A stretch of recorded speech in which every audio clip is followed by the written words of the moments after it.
এই এক গ্লাস পানি খাওয়াবা? এক গ্লাস পানি পর্যন্ত ঢেলে খাইতে পারে না, চাকরানির মতন খাটায় আমারে। আমি বড় গাধা ছিলাম যে তোমার মতো মেয়েরে বিয়ে করছি। আমি তো আগেই জানতাম, ভাবছিলাম বিয়ের পরে যদি মানুষ হও। আরে বউ, তুই বলে সবার সামনে বলে বেড়াচ্ছিস ভাত খাবো না ভাত খাবো না। আরে একই কথা রে। খাবো নাই তো? তুমি আমার শাড়ি কিনে দাও না, জুতো কিনে দাও না, কিছু কিনে দাও না, তোমার ভাত খাবো না। তাহলে তোকে একটা জিনিস দিব, খাবি? ভালো হলে খাবো। ঠিক আছে, মার। এই জানো, আজকে না পার্কে একটা জিনিস দেখে খুব ভয় পেয়ে গেছি। কি দেখে ভয় পাইছো? একটা মেয়ে না সেম তোমার মতো চেহারা। তারপর? তারপর তো এটা দেখে আমি ভয়ে বাসায় বললাম। শালা ওইটা আর কেউ আসিল না, এটা আমি আসিলাম। তোর লগে কেডা আসিল তাই কর। সুমাইয়া, আমাদের যদি লটারি লেগে যায় তাহলে তুই কি করবি? তাহলে আমি আমার ভাগ নিয়ে সারা জীবনের জন্য আমার মায়ের বাড়ি চলে যাব।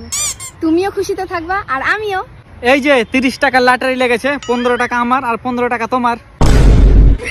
এই জানো, পাশের বাসার ভাই ভাবিকে বিষ খাওয়াইছে কিন্তু মরে নাই। বলো কি, এটা কেমনে সম্ভব? ডাক্তার বলছে বিষে নাকি ভেজাল ছিল। আমি বারবার ভাইরে বলছি ওই দোকান থেকে বিষ কিনেন না, আমি 3বার কিনে ঠকছি। এই তুমি কয়বার কিনছো? এই ফ্যান বন্ধ করো, ঘর ঝাড়ু দিব। জানো বিবাহিত নারীদের পাগল বলে কেন? বিয়ের পরে পাগলা গারুতে আসে, সব পাগলের সাথে থাকতে থাকতে নিজেও পাগল হয়ে যায়। আরে না, ওরা গরমের দিনে ফ্যান বন্ধ করে ঘর ঝাড়ু দেয় আর শীতের দিনে ফ্যান ছাইরে ঘর মোছে। আর মোছা জায়গায় পা পড়লে ঝাড়ুর বাড়ি খায়। হ্যালো, 1 মাস হয়ে গেছে বাপের বাড়ি রেখে গেছো, এর ভিতরে একটা ফোন দেওয়া জরুরি মনে করলা না? আমার কি পাগলে কামড়াইছে? মৌমাছির চাকে ইটা মারবো? বাজে কথা বলবা না, আমি যদি এর ভিতর মরে যাইতাম তাইলে কি হইতো? কেন, আমি কি তোমাদের গোরস্থানের চাবি নিয়ে আইছি? নান্টু ঘটক আপনার ছবি দেখাইছে, আপনাকে আমার পছন্দ হয়েছে, আমি বিয়ে করতে রাজি। আমিও আপনার ছবি দেখছি, বিয়ে করতে আমার কোনো সমস্যা নাই। দেখেন আমার হাসিটা কিন্তু খুবই বিচ্ছিরি, সামনে থেকে 2টো দাঁত পোকে খাওয়া। আপনি টেনশন নিয়েন না, বিয়ের পরে আমি আপনাকে হাসার সুযোগ দিব না। ভাই আমার যেমন তেমন, ভাবি আমার মনের মতন। ভাইজান একটু ঠিক হয়ে দাঁড়ান না, আপনার একটা ছবি তুলি। বলেন কি ভাবি, আমার ছবি তুলে কি করবেন আপনি? রাতে বাচ্চারা ঘুমাতে চায় না, আপনার ছবি দেখিয়ে ভয় দেখাবো।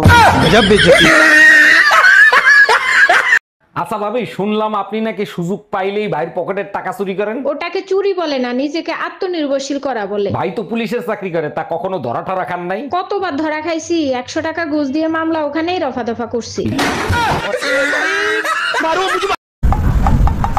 এই ভাত কোথায়?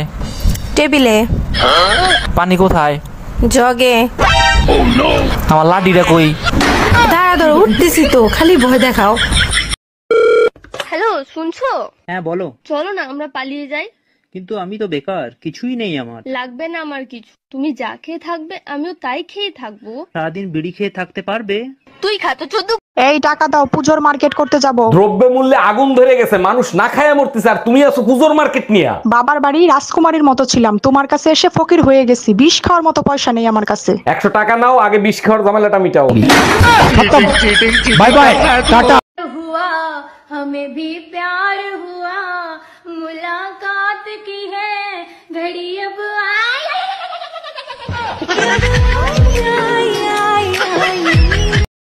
Excuse me, হ্যাঁ বলুন। দাদা এখানে কলেজটা কোন দিকে? আগে দাদা বলে মনটাই ভেঙে দিলেন। একটা অচেনা মেয়ে একটা অচেনা ছেলেকে দাদা বলবে না তো কি ভাতার বলে ডাকবে?